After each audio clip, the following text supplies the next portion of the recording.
Welcome. Thanks for the introductions, Mark. It might be a little confusing, and really, you're all here to hear from Chuck, and I don't want to delay that too much. But by way of introduction and sort of an explanation as to what we're going to hear about and why, and a little bit more about what we do. It comes up often with our clients, especially those clients, some of you who I've known for many years. What is it that Atlantic Data Security does? And I think for just a couple minutes here, it helps to sometimes back up a little bit and say what we were doing 20 years ago or even more when we were in that business, even in a couple different forms that ultimately became what is currently Atlantic Data Security. We were what you'd call a reseller, more correctly, a value-added reseller. And that business is what was needed back then with cybersecurity. We had people running their organization's infrastructure and networking and started to need a little bit more security. And we focused on that back then. As things have evolved over time and the industry has evolved and matured, that security touches on different aspects of an organization, much more than just the engineers that are implementing things. And we found our needs and demands on us and asks being spread to other areas of our clients' infrastructure and organizational structure, really. So we had always kind of grown and addressed that because we were always very services heavy. We can sell product, but honestly, as an engineer, that's not that exciting. That doesn't take a lot of skill to do. So we really kind of elevated more to adding value to those products and helping make sure that we're selling the right products and that it's going to solve the problems, as opposed to just saying, yes, we'll sell you that. Let's qualify it a little bit more. And again, over years, evolving to our clients' requests, we've found ourselves becoming things that we weren't originally through value-added focus, but then into managed security services, offering much more proactive and hands-on and day-to-day operational assistance to our clients, as opposed to just project work. And even more recently, evolving into this kind of augmenting of high-level services and high-level positions within an organization's org chart, to even handling the CISO role for some of our clients in a very proactive way.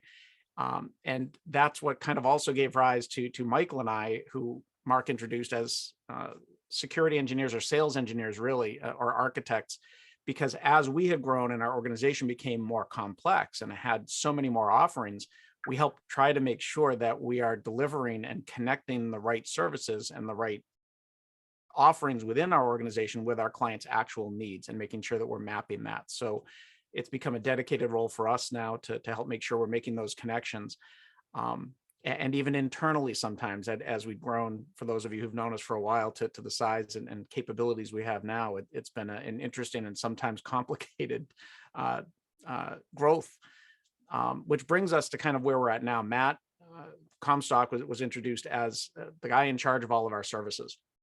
And ultimately, that's a massive role for us too, where Matt brings together all of the things we do, from the traditional value-added professional services type service delivery project work, through the managed security services, the essentially staff augmentation that we do in different capacities with different clients, but all the way through now what Chuck offers, which I don't want to steal any of his thunder. I'll let him explain it, but it really gets into a completely non-product discussion, where we want to be able to back up a little bit further to the top levels of the org chart and be able to offer our assistance and security expertise at those different levels without even talking product, and then work our way back down and make sure we're helping fill any of those gaps in an organization. So without more of me, just kind of as a slight introduction, I'd rather hand things off to Chuck, who can much better illustrate what it is that we're trying to offer and seeing some interesting success with. And I also keep questions in mind, keep them coming in the chat. We'll keep an eye on things, but I really hope that at the end of this, we can have more of an open discussion, as if we were all here in a room together and able to kind of network and chat. But definitely keep your questions, get your questions ready, because we'll put Chuck on the line at the end. Thanks, Eric. Afternoon, crew. I don't want to delay too much time between you, the singer who we saw briefly, and your booze, your whiskey. So what I want to try and do here is introduce our cybersecurity advisory services as succinctly as we can. and pose some questions to the audience, and maybe get some interaction to that. So first of all, I am Chuck Reardon. I've been in the industry quite a while. I'm a cybersecurity guy. That's what I do for a living. And we all know that's not the most exciting thing in the world, but for us, it's pretty exciting, and it's relevant and needed, right? The cybersecurity and the securing of our nation and industry on a digital perspective. So in that light, Eric has already highlighted the background of Atlantic. You guys are all here. I'm going to try not to bore you with presentation insanity. So I've put together a few slides that we can speak to, and I'm going to share that now. So give me 1 second here to share and bring this thing over and go to, okay. So I'm assuming it's visible to everybody. Okay. So Cybersecurity Advisory Services from Atlantic Security is just that, advisory services, right? And we are a CMMC AB certified practitioner organization, provider organization, so we can help in preparation for CMMC audit and certification whilst not providing those certification services, right? We're an RPO. All right, so these are the services in a nutshell. What do we do? What can CSAS help a client do, right? We can help improve your posture via security controls and technical assessments, right? Preparation for the audit and certification, such as a CMMC, right? We can help you build the process and procedures if you need to do that. Improve or establish your controls, your key controls framework. And from my perspective, gang, it doesn't really matter for me what framework you choose, the CIS, the NIST, the ISO, PCI DSS, iTrust.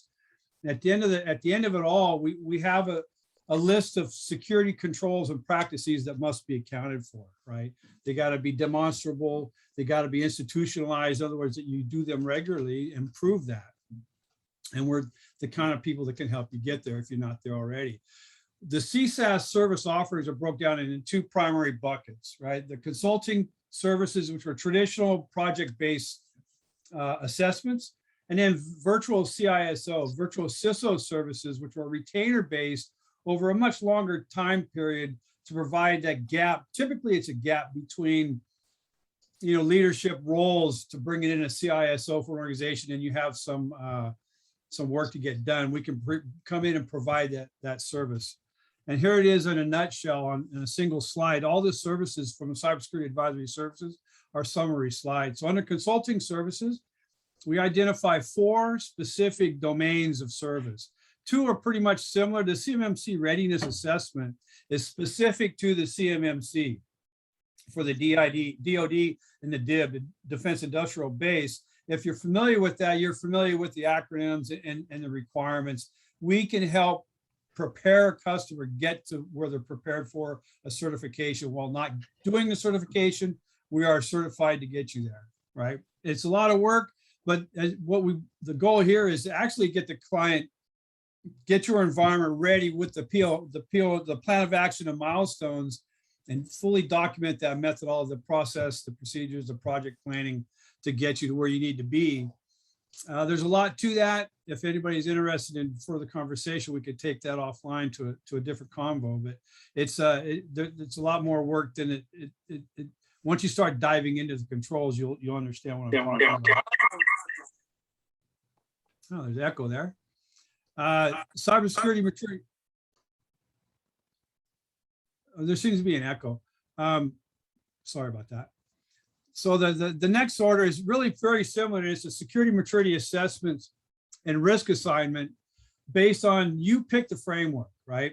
If you're not following a NIST or a high trust, PCI DSS is kind of a yes, we can be certified to that based on a higher level of controls.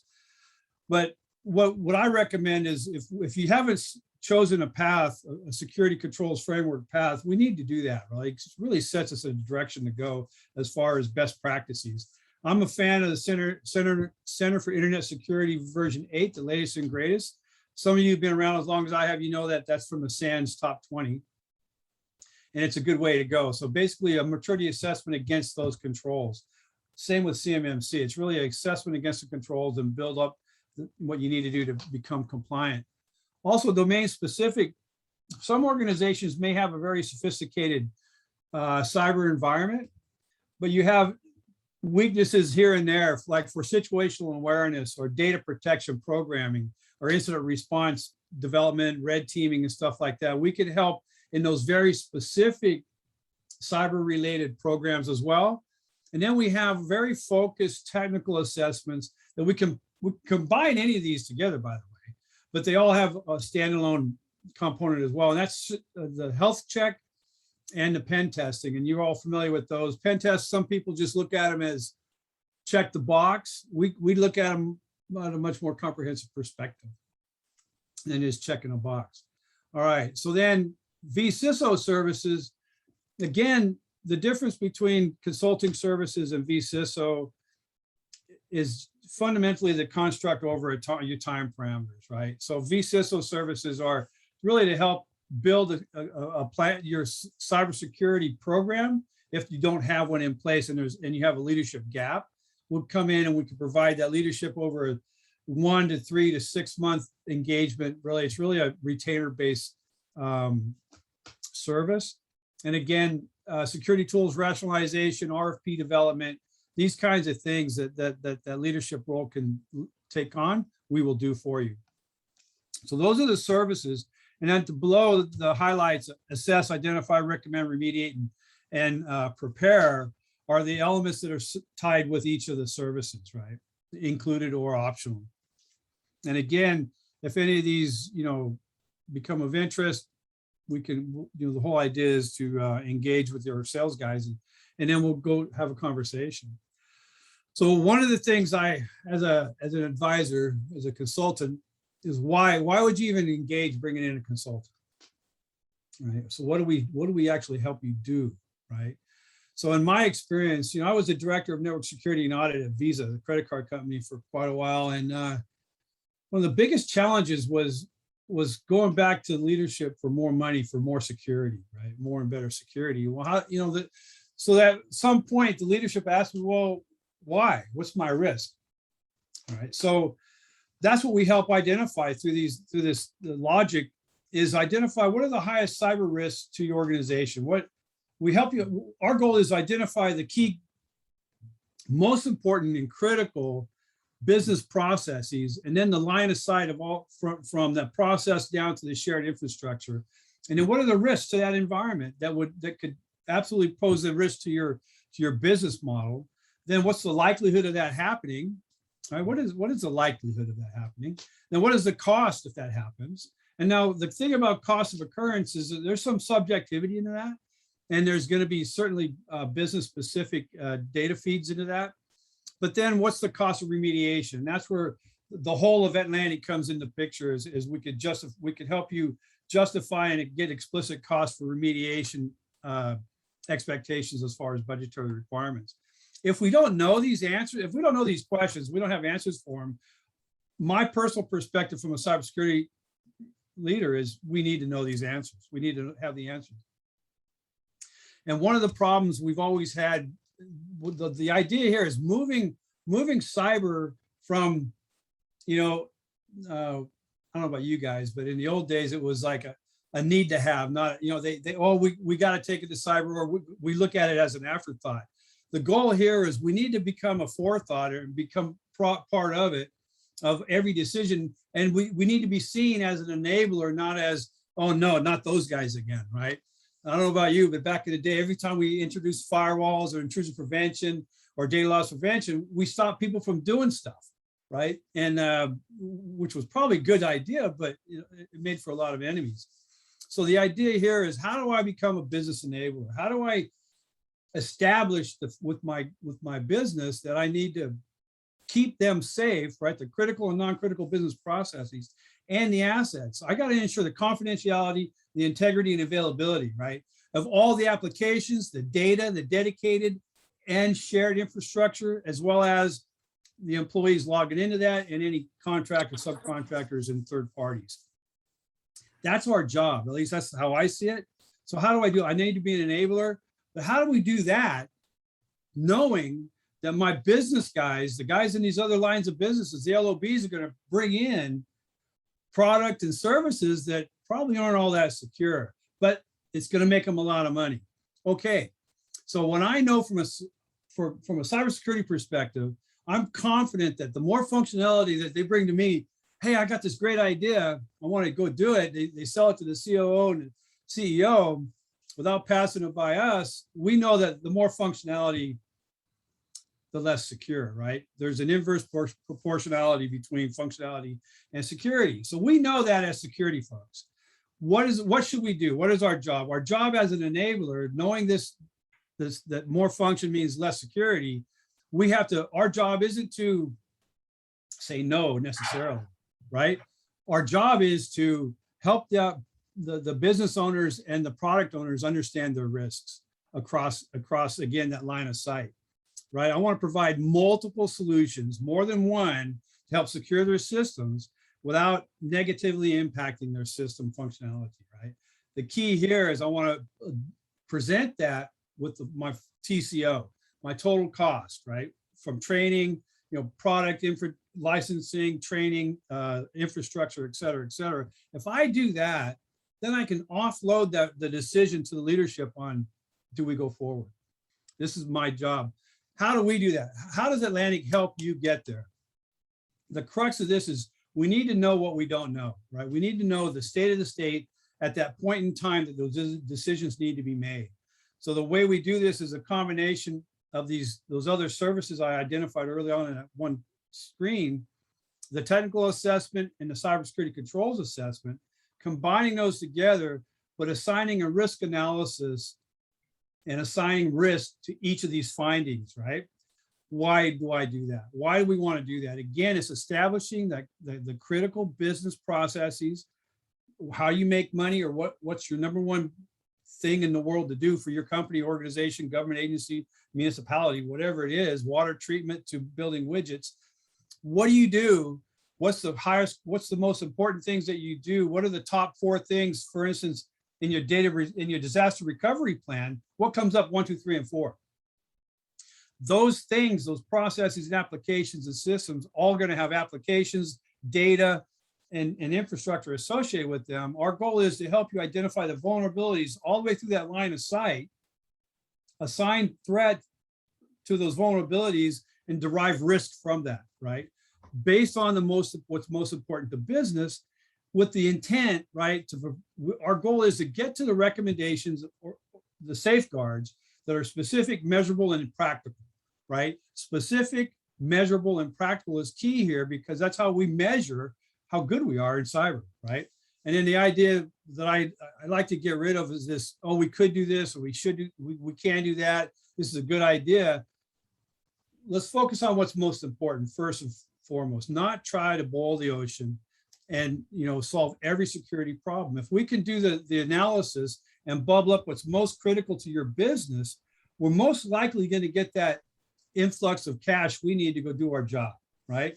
So we want to stay focused on what we need to do and what we should do now. And that's the ability of the putting together the technical capabilities assessments with the controls assessment, right? Controls are really, if you guys are familiar with the controls, most of you should be, is for instance, the CMMC, there's 171 practices that really break down into individually hundreds of actions that have to be taken, documented and as a process that's repeatable, right? That's pretty heavy, right? But that's not for everybody. We can go through and identify and slice and dice what's relevant for your organization. Again, measure controls, do a security technical assessment, marry those together, and apply a risk strategy towards that. And finally, I'll just run through the logic of the risk, how we assign risk to what we find. The discovery from a technical perspective on vulnerabilities is the impact. What's the impact of this vulnerability have on my environment if it gets if the, I'm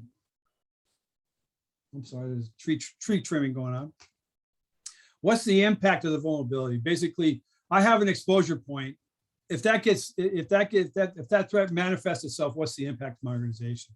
And then threats are always looked at as likelihood. What's the likelihood? Is it probable? Is it highly probable? Or is it rare? I might have a big vulnerability, but if it's on a database, but if it's tucked away and stuffed away in some places cannot ever be accessed from the public internet, is my risk all that high, right? Maybe it is, maybe it isn't, but that's up to you to help decide. So the thing about vulnerabilities are clear cut. We identify those, it's vulnerable, yes or no. The threat is more subjective based on your business model. And then of course the assignments, it bubbles up to rating. But one of the key things here, and I mentioned it earlier, in cybersecurity, we have to look at things through the CIA triad: confidentiality, integrity, and availability.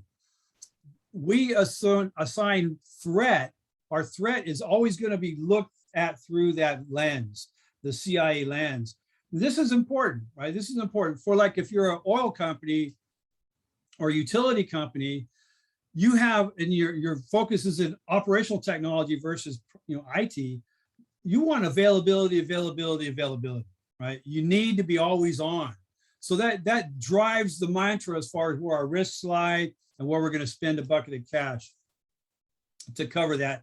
But under the majority of the industries out, we're really looking at about the data, the confidentiality and integrity of the data that we process and we create. So it's got to be available, but availability may not be as high up on the totem pole as, say, confidentiality. So it's going to change based on the industry, but without a doubt, we filter all threats through the CIA triad. All right, that's it. I promised you I wouldn't keep you too far away from the beautiful singer and your treats in those bottles that were sent out to you. So I don't know if there's any questions or anything like that, but I'm going to end my slides right now and turn it over to the crew. Yes, thank you, by the way, Chuck. If you have any questions, feel free to unmute yourself, shout them out, or pop them into the chat, and we'll have somebody read them over to Chuck in a moment. I'll ask one of you, Chuck, while we wait for others. If that's okay, other people get their fingers warmed up or get ready to unmute. But I think for a lot of organizations, this is almost easier if they are working at some level with the DoD, because they're required to meet certain levels of compliance and regulations, or any organization that's regulated for that matter, because somebody else is telling you what you have to do. Here's a checklist. Here are the things you have to do. It makes it almost easier to decide and get that direction. How much of this do you see among organizations that aren't heavily regulated still applying these same frameworks or standards as a bar that somebody else has set and something to strive towards? Well, it's best practices across an industry, right? So it's a global best practice approach to cybersecurity. It makes good sense, right? And honestly, it goes back, I got to tell you, Eric, that it goes back to the ITIL framework. If you guys are familiar with that, right? ITIL, Library of IT Practices. We're talking about change control. We're talking about asset inventory, change control, and access to it. Those are some pretty fundamental things we've been doing in this business forever, before cyber bubbled up to be the most important. And so that kind of, if you think about it, that established the whole construct of best practices. Let's expand that across, and it has now. We have really solid domains out there, practices for cybersecurity that have really kind of built upon the ITIL and COBIT process frameworks, which have been around a long time, right? I think it was interesting, not that long ago, it seemed like whether it was PCI or HIPAA or whatever, were coming in and being thrown out there as warnings, and companies were freaking out because you were going to have to do these things that weren't easy and weren't obvious at the time, just to stay involved and be in the business you were in. And I think now it's kind of gone the other way, where it's, are we doing enough? And it becomes a positive because it helps steer those efforts. Yeah, I agree. Look, it's how do we make our living, right? We're cybersecurity people. I'm assuming everybody on here is cybersecurity people, right? And that's my assumption. If I'm wrong, I apologize. But my job as cybersecurity is to keep safe right? That the keys of the kingdom, the digital keys, right? And how do I do that? I have to be a partner, and I got to demonstrate that I'm in line with best practices, right? And let's face it, we're all a target. Every single entity out there that's on the wire, that's online, you're a target, whether you believe it or not, because your data is worth money to somebody. And if they can steal it, they're going to.